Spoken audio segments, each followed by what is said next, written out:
And they end up spending time with the Prophet ﷺ all the way until subh, all the way until dawn. And at no point does he say, it's my wedding night. I need some time alone. I'd like some time alone. That is someone that understands friendship. That he would be shy to tell them, you're impinging on time that is meaningful to me. Nothing. They go out to pray Fajr. After that, Allah subhanahu wa ta'ala sends down wahi. فَإِذَا تَعِمْتُمْ فَانْتَشِرُوا. After you've taken a meal with the Prophet ﷺ, get out. Leave. Don't tarry. Don't lag behind. It annoys the Prophet ﷺ. And he might be shy to tell you the truth. But God is not shy to tell you the truth. And while reading this, I said to myself, subhanallah, this is why the Prophet ﷺ is the qudwa. This is why he's our exemplar. This is why he's the standard. Because not only was he a moral guy, not only was he an exemplar of the highest spiritual states imaginable, he also knew how to be a homeboy, how to be a friend, how to be close to people. And this is something that we need to reinvigorate in our community. And one last thing, when I'm thinking about, brotherhood, there's a riwayah in which the Prophet ﷺ was sitting with some of the Sahaba, radiallahu anhum, and a man approached them. No, a woman from the Ansar, radiallahu anha, she approached them and she said to the Prophet ﷺ, what about women? The men have access to you, the men are traveling with you, the men hear about their reward in paradise. What about women? And in one of the riwayah that I had the privilege of studying with my teacher, he stepped back and he asked Sayyidina Umar, what do you think about this? And Sayyidina Umar said, Wallahi, I did not know women were capable of this. And this was not an expression of misogyny. It was a man who understood women to be possessed of a kind of domesticity, and seeing a woman publicly, assertively, intrepidly addressing a leader in that fashion was very unusual to him. And the Prophet ﷺ actually affirmed that it really wasn't that unusual. And then he furnished the request of that woman. And he would sit with the women of the companions. May God be pleased with them. Usually it was a justice on Ithnain, it was Mondays. And he would study with them and he would answer their questions. And one sitting among them, Sayyidina Umar, saw the Prophet ﷺ from a distance, and then he approached the gathering. And as soon as he approached the gathering, they started running. Right? And he called out to them, Ya a'da'i anfusikunna, O you enemies unto yourselves. You are afraid of me, but you can stand to sit in the majesty that is the presence of the Prophet ﷺ. He is much more worthy of being feared. He is much more intimidating than I. And they responded, but the Prophet ﷺ is gentle and easygoing, etc. We find you, on the other hand, quite frightening. And Sayyidina Umar, he looked at the Prophet ﷺ and the Prophet was laughing. As if to say, there is some credence to what they're saying. There is some truth to what they're saying. And you have to understand something. Sayyidina Umar, some people estimate him to have been, if you look at Ijnuni's book, Al-Isaba, fi Tamyiz al-Sahaba, he was min ashab al-Sudus, 6 cubits. That's maybe 6'7", 6'8". Big man, very muscular. His presence was imperious. They said when he approached the gathering, it was like he was mounted on a horse. And, I'm telling you, this is different. كان أصلع, كان أقرع. He's bald. Intimidating to be bald. People run from me all the time. You understand?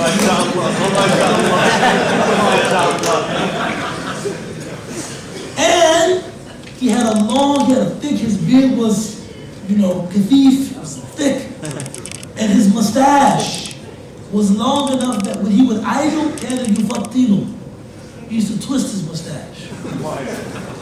He sounds like a very, awe-inspiring man. But his ardent desire in life was to be like the Prophet ﷺ. And here he was being told that in some ways, inherently, he was different than the Prophet ﷺ. And we read this hadith, there's a certain lightheartedness that we read into it. But all of my teachers tell me, he was crestfallen at this news. He was disappointed at this news. You mean to say that we're different in some way? And then the Prophet ﷺ said to him, Ya Umar, but it's okay. You don't take one maslak. You don't go one way. You don't take one tariq. You don't take one path, except that the shaitan takes another path. And so this famous statement that many of us have quoted about Sayyidina Umar, this was one person telling another that he loved, that yes, there are some things about you that are inherently different than me, but you are okay. You are fine. You are adequate. And you are powerful in the way that you are. And sometimes being a brother is being able to say that to your friend. That in your sense of humor, in your expressiveness, maybe linguistically, maybe in your fashion, maybe in your creativity, maybe in the flair that you play with on the sporting field, actually that's okay, man. And maybe Allah Ta'ala will make that a source of your elevation and a source of your nearness to Him, even if you don't possess it yourself. Being able to validate each other in that way. These are sunnah of the Prophet ﷺ that we very seldomly talk about. But if we focus on them and pay them some attention, they will help us to be better brothers to one another. Jazakallah khair. Assalamu'alaykum.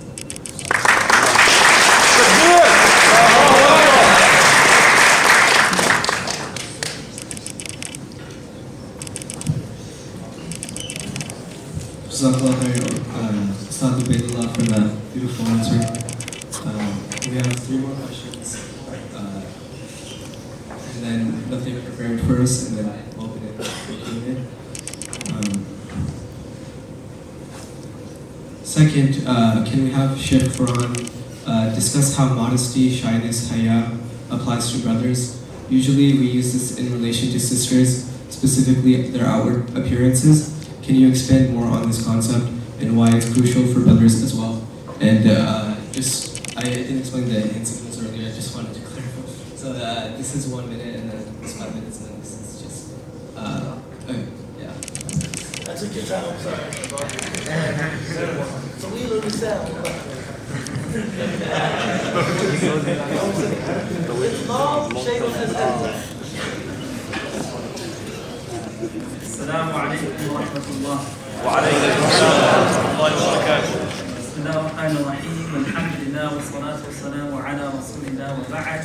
All thanks and praise are due to Allah subhanahu wa ta'ala. And may His peace and blessing upon us upon the messenger, his family, his companions, and those who follow him until the end of times. So when thinking about haya earlier today, I remembered a story that we learned from one of our hadith teachers. And he mentions that during the late 1st century, early 2nd century of Islam, there was a very, very famous hadith scholar by the name of Shu'bah ibn al-Hajjaj, or Hajjaj, rahimahullah. He was given the nickname of Amirul Mu'mineen al-Hadith. He was like the leader of the faithful, the leader of the believers in terms of hadith. And it's mentioned that one day he was traveling through a particular town, and he came across a young man by the name of Abdullah. Now Abdullah was a troublemaker. Abdullah was known to be like literally a gangster. He was involved in all types of nonsense. Like his biography mentions, he was involved in all types of negative things you can think of. And part of what he used to do is he would just harass people for no reason. Like he would just punk people, right? He would harass people for no reason. So Shu'bah, he's riding through this town, and Abdullah stops and he holds onto his horse just to bother him, just to harass him. And he says that, people say you're this big scholar of hadith, why don't you teach me a hadith as well? So Shu'bah says that, this isn't the proper etiquette, this is not how you learn, this is not, an environment, you're just doing it to harass me and mess around, I'm not going to tell you anything. And they had this kind of back and forth, and Shu'bah figured out that, if I don't tell him anything, he's not going to leave me alone. So he tells him one hadith of the Prophet sallallahu alaihi wasallam. He told him, إِذَا لَمْ تَسْتَحِي فَاصْنَعْ مَا شِئْتَ. That if you don't have any haya, if you don't have any sense of shame or modesty or bashfulness or shyness, then do whatever you want. And Abdullah says, when he said those words, I felt as if the Prophet ﷺ was speaking to me. And it made me reflect.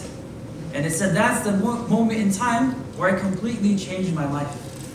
And this person, Abdullah, his full name is Abdullah ibn Maslama al-Qa'nabi, who also became a huge scholar of hadith. That when you open the 6 books of hadith, he's one of the narrators that you find in them. He's one of the main teachers of Abu Dawud rahimahullah. So this is a very, very important statement of the Prophet sallallahu alaihi wasallam. Oftentimes when we think about iman, when we think about faith, we think about it in very abstract terms. It's like something intangible, something that we can't feel, something that we can't see. But in reality, our iman, our faith, is something very concrete. It is something we can feel, it's something we can see, but most importantly, it's something that we experience. And literally, as believers, every single thing we do in our lives is supposed to be a reflection of that iman. It's supposed to be a reflection of that faith within our hearts. So the way we speak, the way we carry ourselves, the way we behave, the way we interact with each other, the way we are men, all of that is a reflection of our iman. And that is something that the Prophet ﷺ also told us. He said, Al-Iman bid'un wa sab'una shu'bah. That iman has 70 some odd branches. And that 70 some odd is not to specify that there's 70 branches, but it's lil-kathra, there's several branches of iman. There's several ways that we as human beings express our faith. أعلاها كلمة لا إله إلا الله. Right, the highest branch being this kalima that we say, La ilaha illallah. That there's no deity, there's no being, there's no ideology worthy of worship except for Allah.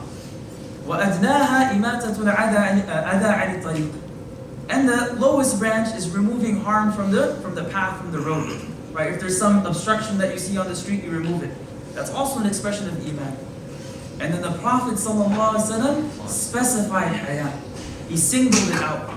وَالْحَيَا شُعْبَةٌ مِنَ الْإِيمَانِ. And having haya is also a branch of faith. And the scholars, they mention the reason why the Prophet ﷺ specified haya is to highlight its significance, to highlight its importance. Now oftentimes when we speak about haya, we translate it as modesty or bashfulness or shyness, and all of these are translations that are under-inclusive. And that is something common for a lot of Islamic values that we have. Whether it's taqwa, whether it's sabr, whether it's tawakkul, there isn't an exact equivalent in the English language. So the scholars, when they describe haya, they describe it in different ways. And they do so in order to capture what the essence of this quality actually is. That what is this quality, what is this characteristic of haya? So some of the scholars, they write that it's inqibadu nafs min shay'in wa tarkuhu khawfan 'an al-lawmi fi. That inqibadu nafsi min shay'. Literally, if you translate that, it's like the shrinking of the self, the shrinking of the soul from something, and leaving it, abandoning it, out of fear of blame, out of fear of criticism, out of fear of people are going to look at you in a negative way. So all of us, we experience that in terms of our social interactions and behaviors. That perhaps sometimes we might not do something because we know that people are watching us, that people are looking at us, that, my friends might be doing something and there's a teacher standing close by. I'm not going to do it because I don't want the teacher to have a negative perception of me. And that's in terms of human relationships. But we should take that to the higher level. And we apply that quality and characteristic in our relationship with Allah subhanahu wa ta'ala. That how can I do something when Allah subhanahu wa ta'ala is al-basir? That Allah subhanahu wa ta'ala is the all-seeing. That He is al-alim, He's the all-knowing. That He is as-sami', the all-hearing. Right? Other scholars, they describe it as خُلُقٌ يَبْعَثُ صَاحِبَهُ عَلَى اجْتِنَابِ الْقَبِيحِ. That it's a khuluq, right? It's a quality, it's an innate characteristic that leads the one who possesses it to avoid things that are reprehensible. That because of this quality that we have within ourselves, we try our best to stay away from those things that are reprehensible, those things that are qabih.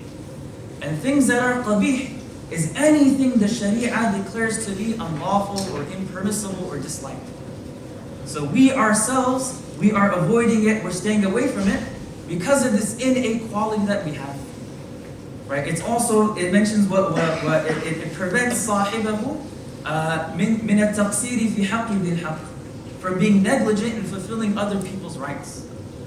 So one of the ways that haya has been explained is like our self-conscious. Right? When we are about to engage in something that we shouldn't be doing, we kind of take a step back and we hesitate and we question ourselves that should I be engaging in this action or not? Right? Imagine that Allah subhanahu wa ta'ala is watching me when I engage in this thing. So it's going to prevent us from doing something that is wrong and something that's bad. And that is an essential aspect of being a real man. Now, practically speaking, we live in a very, very hyper-sexualized society where we are constantly being bombarded by images and by thoughts and by concepts that have a deep effect upon our faith, that have a deep effect upon our iman, whether we recognize it or not. So we should be behaving with haya when it comes to what we consume. Not in terms of food, but what we consume in terms of our eyes. Right? What we consume in terms of our ears. That the things that we're watching on TV or Netflix or social media online, we should have filters on. And we should feel a sense of haya when we are alone and we're by ourselves, or we're with a group of friends, whoever it may be, that we feel that sense of shyness, that modesty, that innate quality that's keeping us away from that. Right? The same thing, it goes to the things that we might be listening to. If we do a survey of all the popular music today, the lyrics are absolute trash. It's absolute garbage.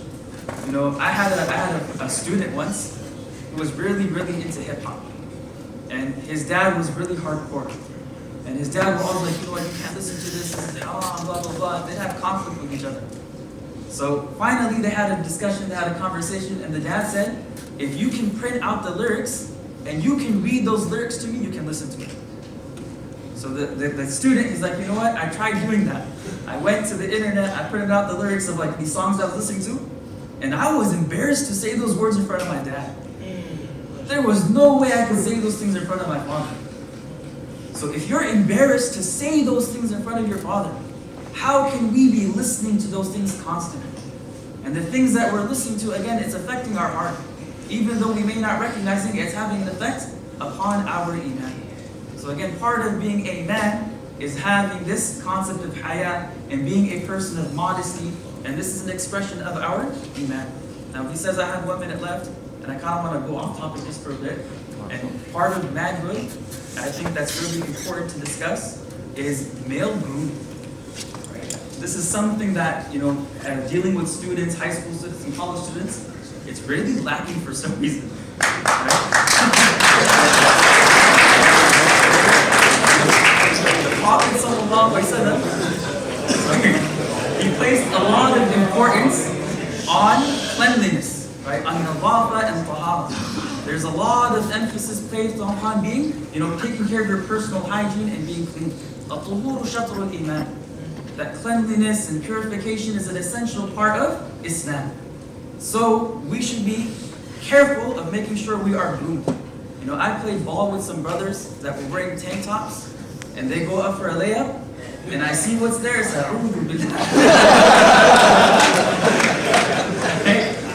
make sure you're taking care of that stuff. Right? right? Make sure you smell good. You can't be walking around with body odor on yourselves, right? Use some deodorant, use some perfume and itar, right? This is also from the sunnah of the Prophet sallallahu alaihi wasallam, right? In terms of your appearance, make sure you're presentable, right? The Prophet sallallahu alaihi wasallam was also particular about his appearance. He would oil his hair, he would oil his beard. Man kana lahu sha'run falyukrim. Right? Whoever has hair, make sure you take care of it.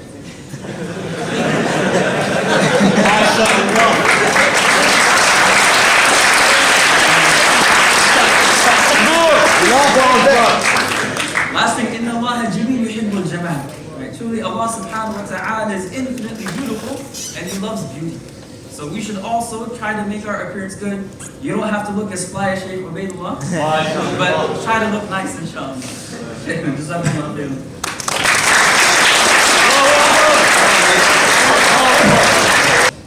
One of the most detrimental issues for brothers that is hardly ever addressed is porn addiction. Sheikh Rami, can you give advice on how young men can preserve themselves from this hypersexualized society? What are permissible parameters a brother must set to interact with the opposite gender? And how does one avoid falling into haram relationships when we live in a society full of impermissible relationships? In 10 minutes.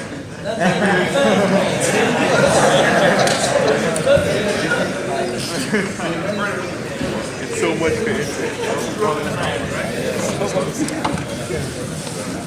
Bismillah, Assalamu'alaykum wa rahmatullah. I feel that Sheikh Farhan hit a nerve when he went on the practical aspect, right?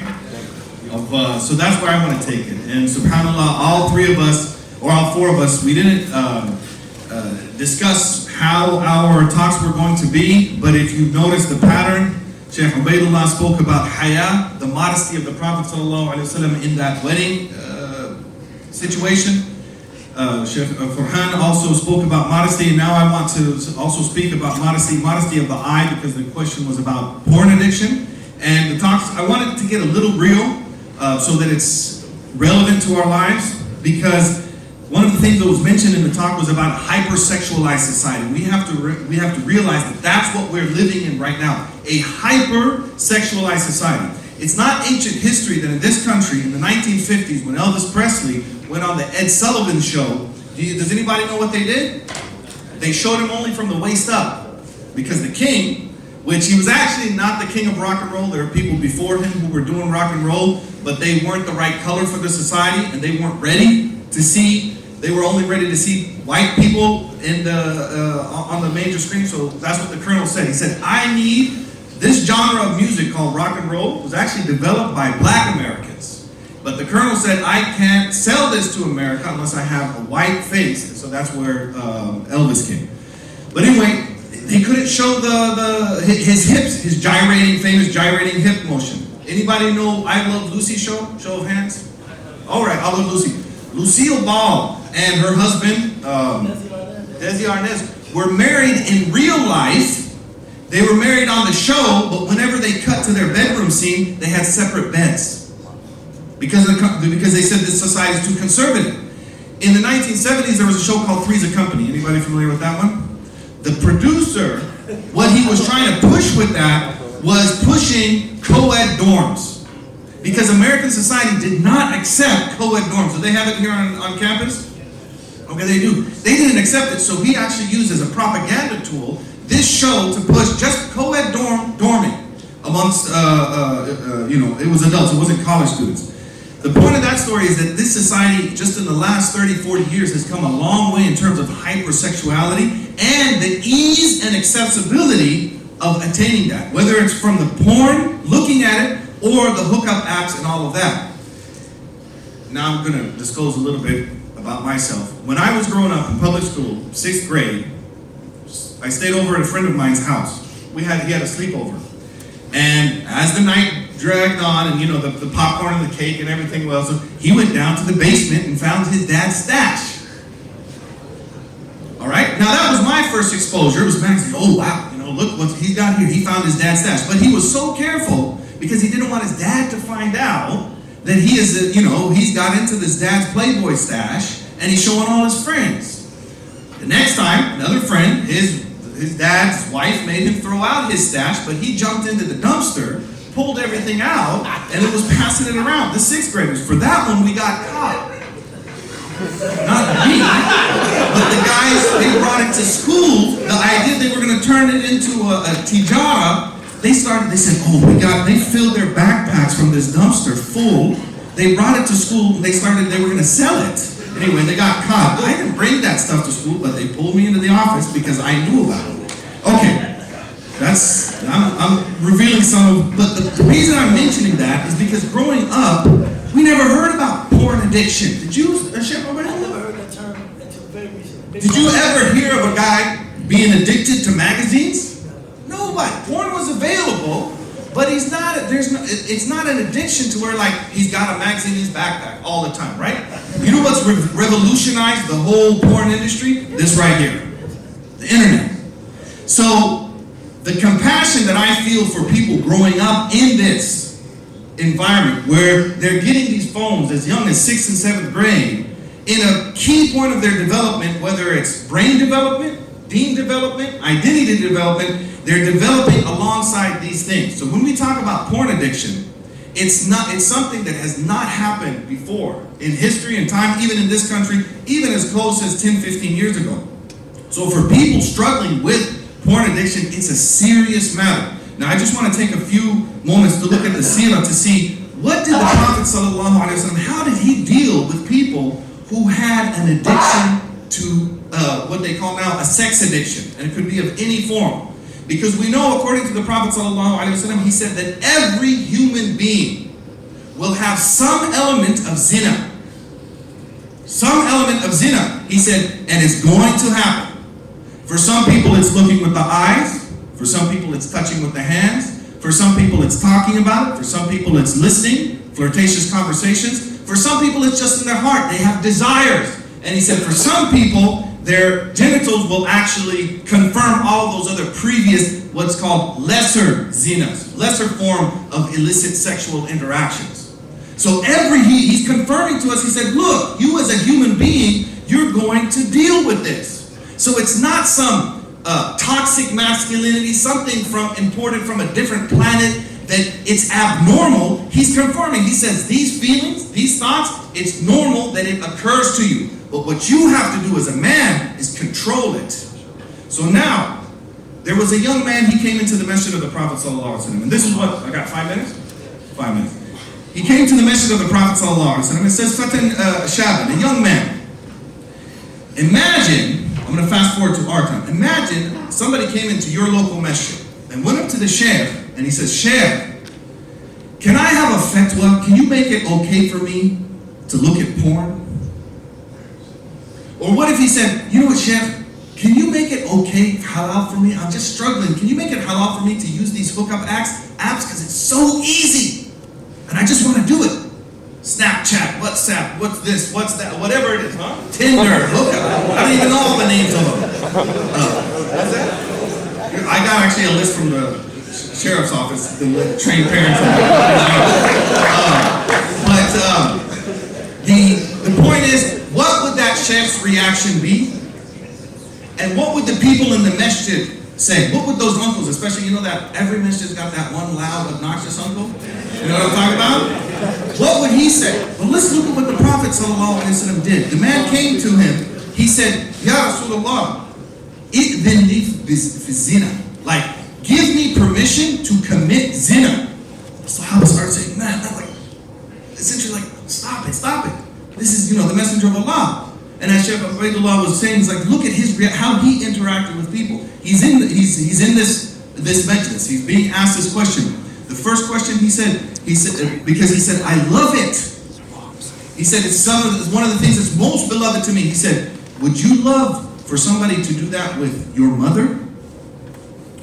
He said, no. He said, and the people are, and that's how everybody is. Like those women that you choose to have that relationship with, that's somebody's mother. He said, would you like that for your sister? No. And other people are like you too. Because that person you're going out with, that's somebody's sister. Would you like that for your daughter? No. Would you like that for your aunt? No. He went through the whole list. And then he made a dua for him for Allah to purify his heart and forgive his sins and to give him steadfastness. The man later said, he said, I went to the Messenger of Allah. Zina was the most beloved thing to me. And I walked out and it was the most hated thing to me. I hated it.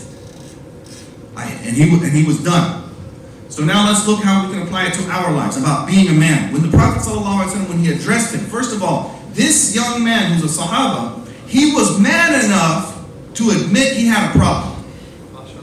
He was man enough to reach out to somebody and talk to them. And who better to talk to than the Messenger of Allah? And the Prophet ﷺ was man enough, and he's the Sayyid of men, he's the best of men, to speak to this man in a way that benefited him. Not like, again, go back to that message. Imagine somebody comes to the message and says, Sheikh, I got a porn addiction. I got a hookup addiction. What's the reaction of the people going to be? What's the reaction of his friends?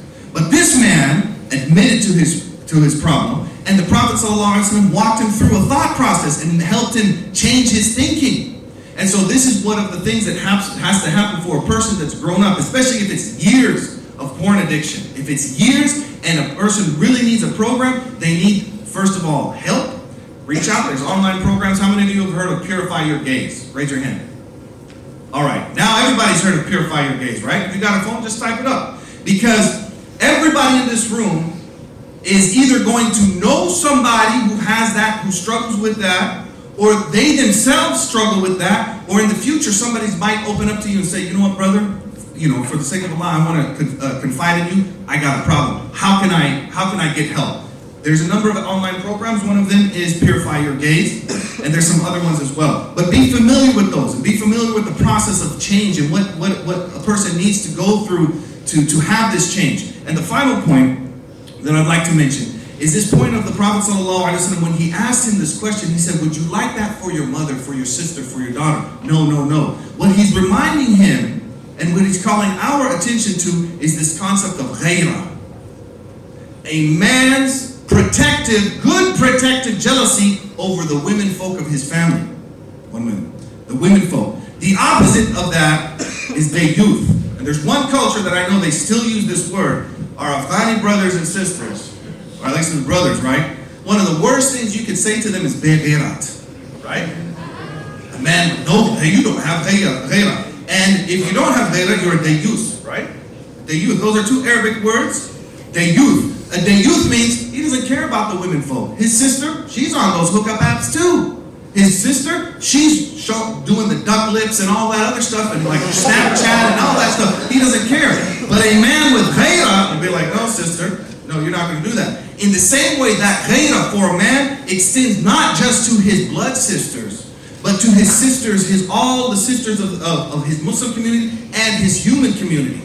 So the more we look at those images and the more we support those images, we're supporting the whole porn industry by doing that and supporting the youth culture with and removing the ghayrah from our lives. Because if we watch those images, if we look at that stuff, everything that we look at, as Sheikh Farhan was mentioning, those things are affecting our heart. It's even affecting our brains. There's a thing in the brain called the mirror neurons. Anybody heard of these?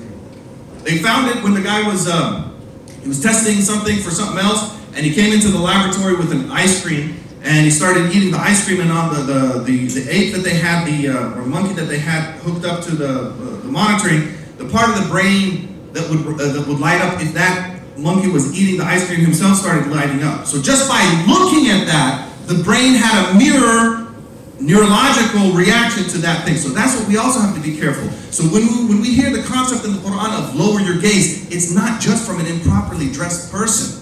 It's also from haram actions. So if we see something that's haram and we constantly look at it, our brain's actually going to give us a reaction like we did those things. And then it's going to normalize those things for us. So now why is a lot of agendas that are being pushed, that are anti-ghayrah, that are against ghayrah, they become normalized because of all of those images. I'll stop here. I think I went over time. I don't want to take from the next speaker, but I'll end on this. That Sahabi reached out as a man, and he got help. And so my advice to myself and to all my brothers and sisters is that if you have an issue, reach out and get help. Don't stay in the status quo.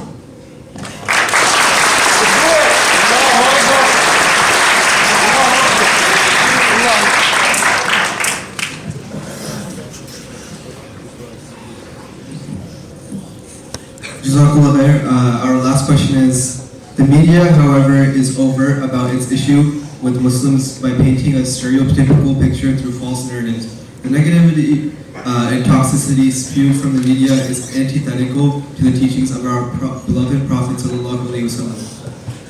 Ustad Jabir, how do we avoid the influence from the media and follow the footsteps of our Nabi sallallahu alaihi wasallam?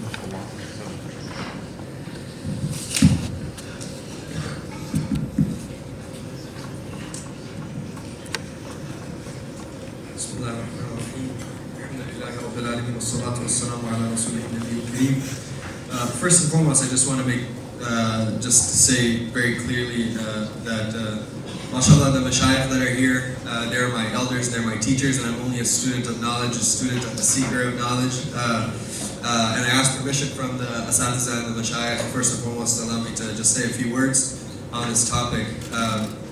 But, subhanAllah, all of the things that they just mentioned, all of the different topics that they just addressed, each one of those are a whole seminar, a whole workshop on its own. 10 minutes is hardly enough time to finish the question that was being asked of the mashayikh and the scholars.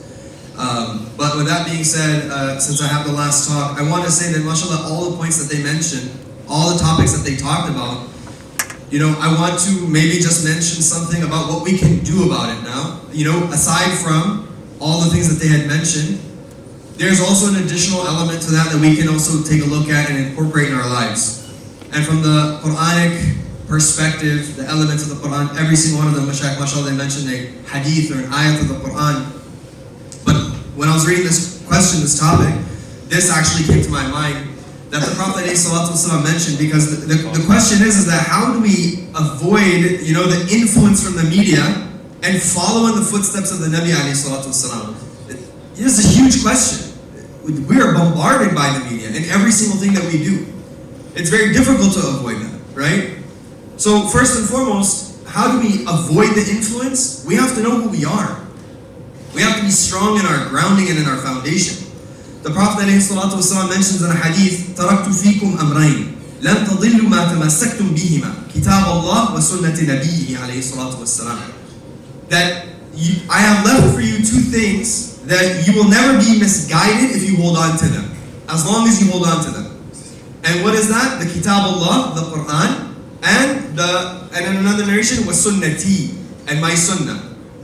And in reality, the truth is that we have a role model in everything, and we have something to turn to in everything, but we have no model when it comes to deen, and we have to have that. The Prophet ﷺ, لَقَدْ كَانَ لَكُمْ فِي رَسُولِ اللَّهِ أُسْوَةٌ حَسَنَةٌ. That Allah subhanahu wa ta'ala mentions that in the example of the Prophet ﷺ is the best example for all of us. The best guide for us to follow, and the best guide for us to try to be as much like as we possibly can. So the thing is, we have to know our foundations, and that includes what? How we see the world around us. What's our perspective regarding everything? Whether it's women and sexuality, whether it's, you know, our relationships with people, whether it's hygiene, whatever it is in life. You're in school, you're in university, how you go to class, what's the purpose of you being here? Ultimately, is it just to make a 6-figure salary? Maybe, right? But the lens by which we see everything and the way that our lives are lived should be through the lens of the Quran and the Sunnah. You know, you see those bumper stickers? What would Jesus do? You know, on like so many cars you're driving and you see these little bumper stickers, what would Jesus do? And as Muslims, I mean, it's not a bad statement. Like, what would Muhammad sallallahu alaihi wasallam do? What would the Quran instruct us to do? In this situation in my life, what am I supposed to do? Right? Imagine our perspective on the world was like that. Anytime something that came to object to that viewpoint we would be faced with, automatically we'd have a response. Because we have a marja, we have somewhere to turn to, the Quran and the Sunnah. We have a guide, we have these mashayikh, we have scholars who can explain that to us. We can turn to them. And just before you do anything, just before you engage in anything, you have someone to turn to.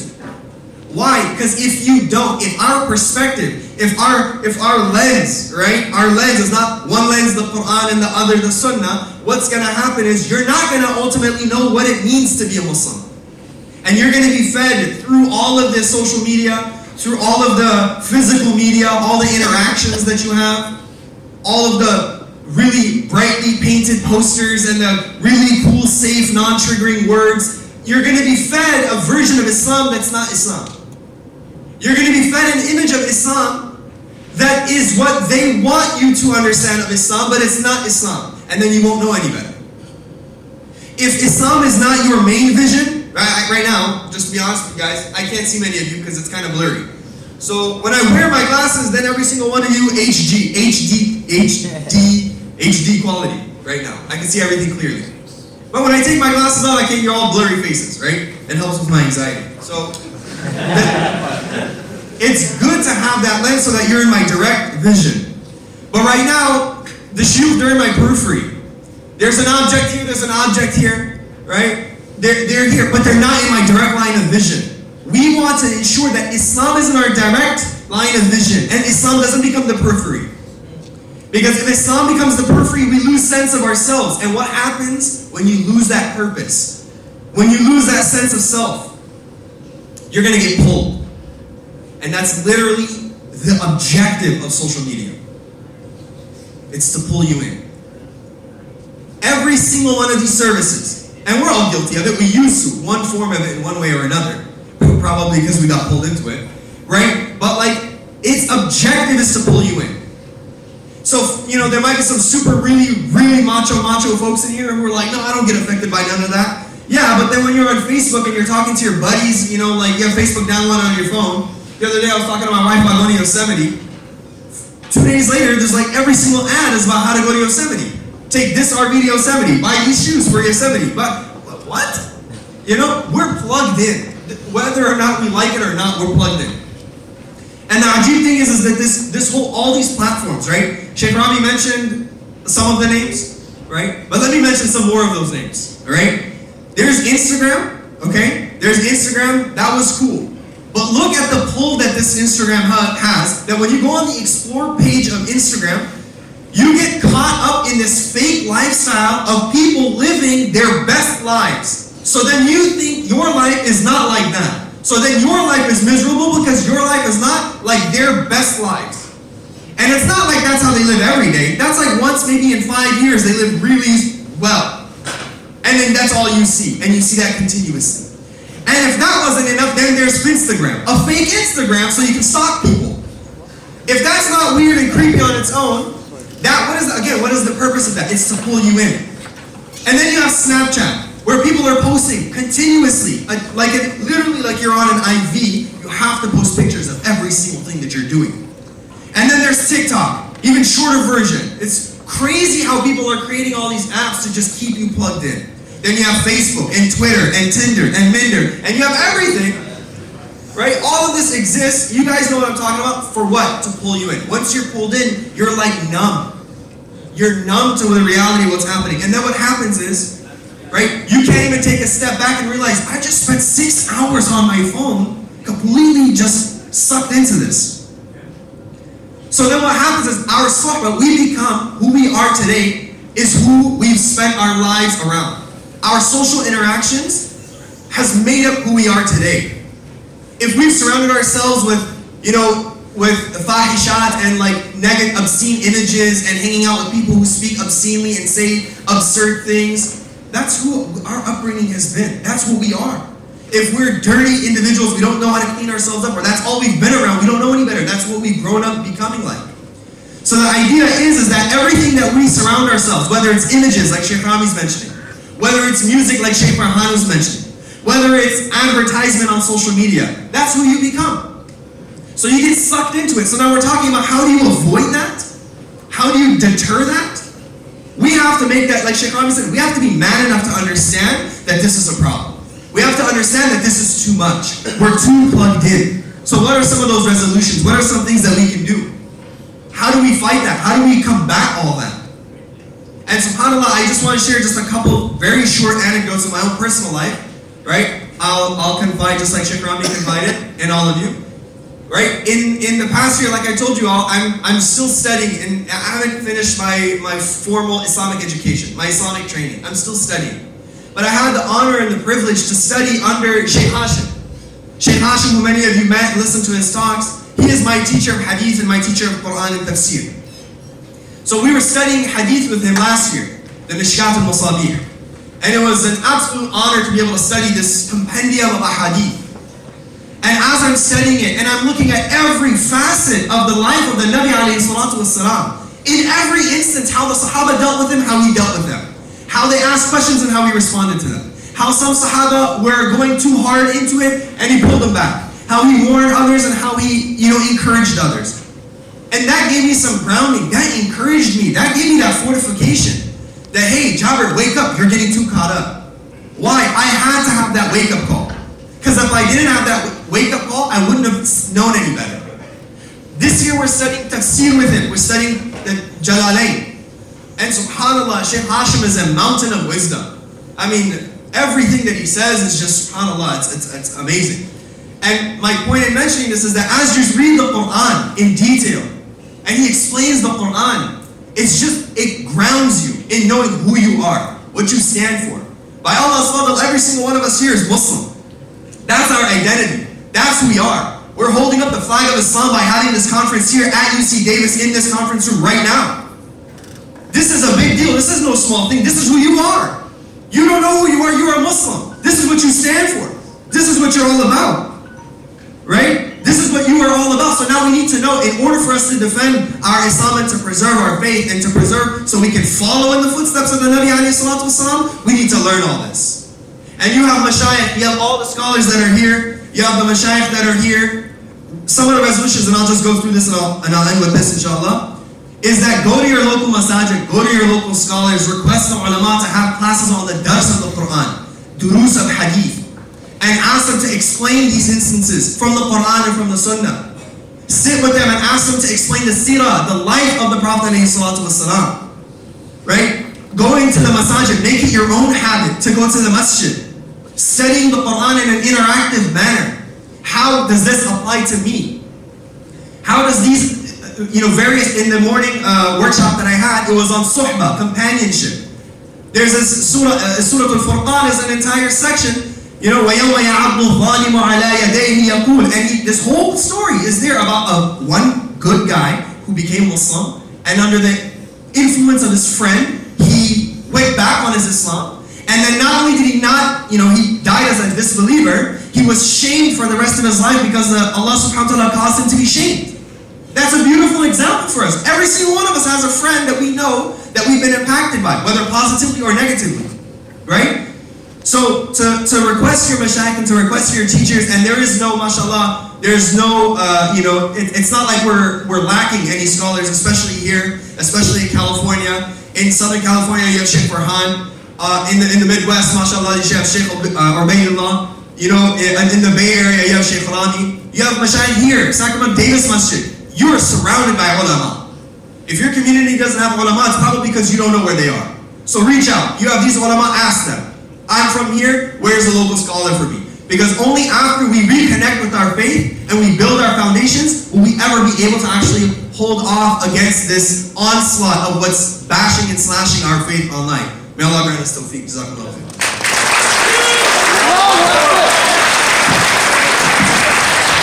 I just told you, just for 1 minute announcement. Last year, I was on this panel about Anillah, complaining about Allah, and shakwa ila Allah, complaining to Allah. And where do we see in the Quran there is a complaint to Allah? Surah Al-Mujadila, right? وَتَشْتَكِي ila Allah. So Allah is actually commemorating her complaint. She came to complain to the Prophet ﷺ. He wasn't able to resolve it. She turned to Allah, and Allah sent down Surah Al-Mujadila. So there's a difference between, so if we have a situation, you accept it, that Allah has decreed this. You're not complaining, oh, why did God do this? A lot of people actually leave Islam or leave faith altogether. This question, why God? Right? Who's ever heard somebody say like, why did God do this to me? Or who's heard somebody say that, right? All right, that's a lot of people. So that's the why God, why did you do this? That's what's haram, complaining about Allah. But if you're actually sincerely wondering like, Ya Allah, I want to know why you did this. And we see this with the angels when they asked Allah, why did you create Iblis? They weren't complaining to him, but they were wondering like, why are you creating, when you created Adam alayhi salam. So there's a difference between questions like, both both Iblis and the angels asked Allah, why did you create Adam? But the question that the angels asked was a good question, exploratory, trying to understand, positive, and Iblis was like, I'm better than him, why'd you make him? So the same thing with complaining. We can have a positive complaining where like, we accept this from Allah, but I need to get help. So that's one of the differences. I hope that answers your question. Thank you, Des.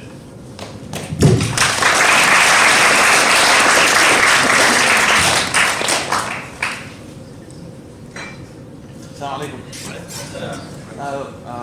Could you guys, could each sheikh explain where did they study or where are they teaching right now? Because I would love to know where you guys are at. I'll never refuse a mic. That's one of my downfalls. But anyway, it's a little disclosure. The Jabir is our local therapist, so we can have this as a group session. But I studied in West Africa, in Mauritania, with the Mauritania ulama in the land of Shinqib. And I established an organization called the Taiba Foundation. We offer education, rehabilitation, life skills and reentry, coaching and peer mentoring support to incarcerated Muslims. So you can check out Taiba Foundation. Some of our books are online. You can buy them through Amazon and see some of them. I tried to take some of the tradition that I've been exposed to and bring it into the U.S. prison system through educating people on Islam. But that's my answer. I studied in West Africa. Like I mentioned, I'm still, alhamdulillah, I'm still in, so we have like a traditional Alimiya program, which is between 6 to 8 years in total. And I'm currently in the, I guess you could say, 7th year of that program, end of the 7th year of that 8-year curriculum. Studied locally in the Bay Area. Alhamdulillah, I had the pleasure of having mashayikh and teachers who were available here in the Bay Area. So I've actually never left the country to study formally.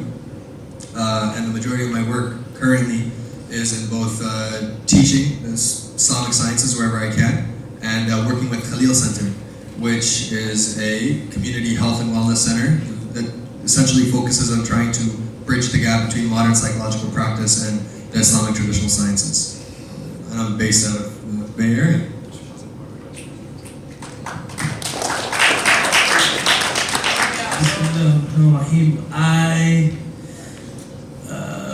I'm still studying. I mean, I think it's important to recognize that talabul ilm, or seeking knowledge, is a process and not an event.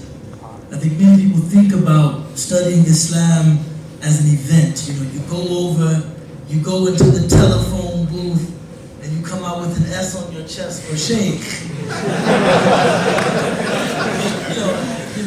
The goal of any good program is to equip these students with some tools so that they can have a lifelong love affair of learning and reading and sitting with people and studying.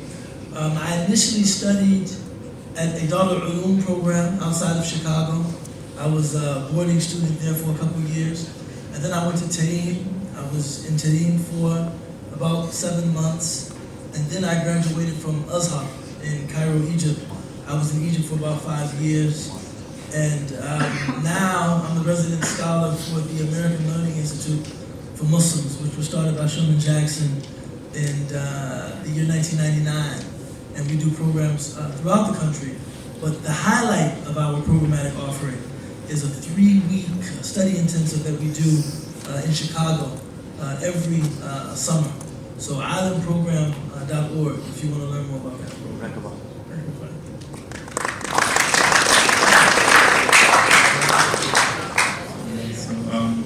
I spent 1 year in Egypt studying Arabic, and then I went to Pakistan and completed an Alimiya program at Darul Ulum Karachi. I finished in 2011, and since then I've been serving at the Institute of Knowledge in Diamond Bar, California. We have a seminary program where our goal and vision is to train the next generation of, inshallah, scholars and leaders and imams and chaplains, inshallah, that can serve the community here locally. So we have collegiate level classes for the community.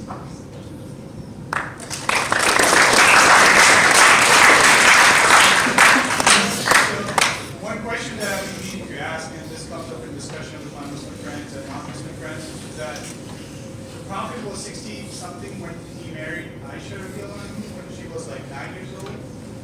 And why is it not visible in today's society, and why is there a stigma about it? Like, how do you answer that, or how do you like explain to your non-Muslim friends that, they'll just kind of get I've had answers, but I've never been satisfied with the answers that I've gotten. So thought maybe I could bring that. That is a question that requires some like then packaging and discussion, and maybe some of the sheikhs can do it. But there's an excellent collection of articles on this topic on yaqeeninstitute.org. They've done an excellent job of writing some research papers and just some articles on the topic, and they do a really good job addressing it. So I would suggest reading yaqeeninstitute.org and reading through those things. Just a quick show of hands. How many of you are familiar with Yaqeen Institute? Wave your hand. All right. Everybody else who didn't raise your hand, please look it up on your phone and become familiar with it, because they are doing a lot of work of research and articles and so forth, and especially these questions of doubt and expanding on them.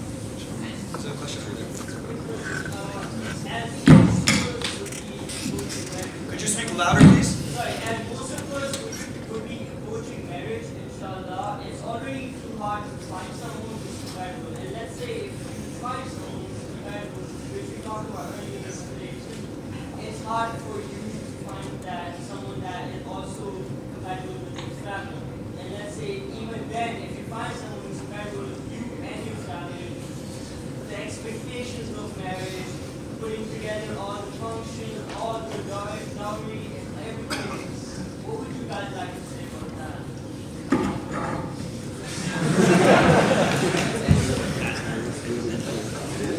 So that's also, like Sheikh Farhad mentioned, it's going to require a lot of unpackaging, because that conversation alone, I think today I had about 13 times that exact conversation, mashallah, with a bunch of different people. I was going to pray, I was asked that question, I was coming back from prayer, I was going to wudu, I was asked that question, I was coming back. So the thing is, it has a lot of layers to it, so the short and sweet of it is, it has a lot of layers to it, because there's your relationship, you finding someone, then there's your parents approving them, then it's their parents approving it, then it's their parents approving of you, then your parents approving of each other's parents, and then on top of that, then it's everything else, which is compatibility, finances, merit, all that conversation that needs to happen. So alhamdulillah, by Allah's fadl, Khalil Center offers a premarital workshop. As a matter of fact, I'm not sure if you're from UC Davis or not, but oh no, that's a different school. But it's the same kind of, so it's two things. So number one, Khalil Center offers workshops for campuses. I've done this at Cal. Where's the Cal students? Please. There you go. I don't think I've done it anywhere else. So unless I have, did I do the whole premarital thing? I did some workshops at Santa Cruz. You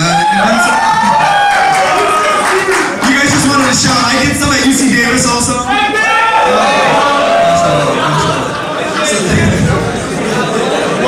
So hold on.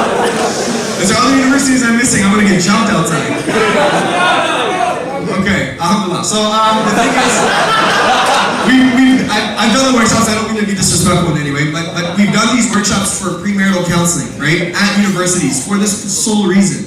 Because you guys are kind of at that age where it's gonna happen right after here or during your time at university. This is where this conversation is gonna happen.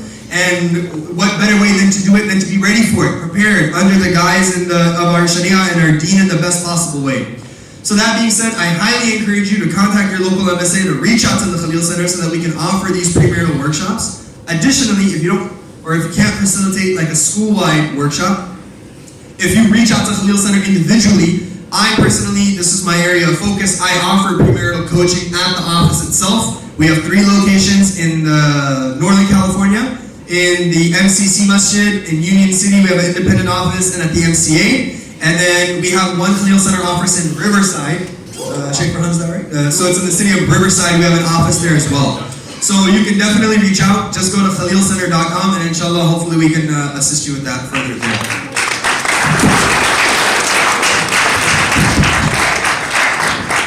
So the premarital coaching is really important, whether it's through the Khalil Center, and they also can be done online as well if you're in person. Jabir does that through in those areas that he mentioned it. It's also available online. Other therapists and counselors, Muslim counselors will offer premarital coaching. It's really important, especially when you're trying to make all of that compatibility. One thing I'd like to tie it into the topic that I was asked to talk about, which is the porn addiction. And even though we know that the Prophet ﷺ said that marriage is half of your deen, and it will protect you in that area, in the area of protecting you from zina, but don't think that marriage will solve the issue of a porn or other type of sex addiction. And so that's something, if you want to prepare yourself for marriage, you want to clear that out of your system before you get married. Because could you imagine a sister, especially a good practicing Muslim sister that never had those addictions herself, now gets married to a Muslim man who's supposed to be her protector, cherisher, and sustainer, and then she finds out that it's devastating, and sometimes it can actually ruin a marriage. And the marriage itself will not solve that problem, because it's not necessary. I mean, I can go into it, but don't think that marriage will solve that issue.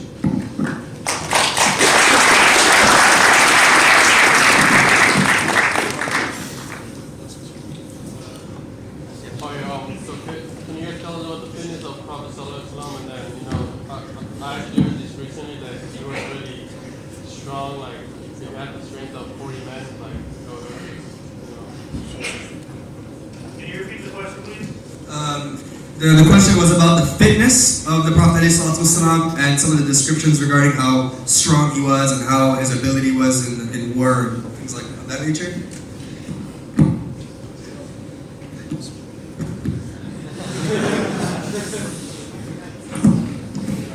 The Prophet ﷺ was the most handsome man to walk on the face of this earth.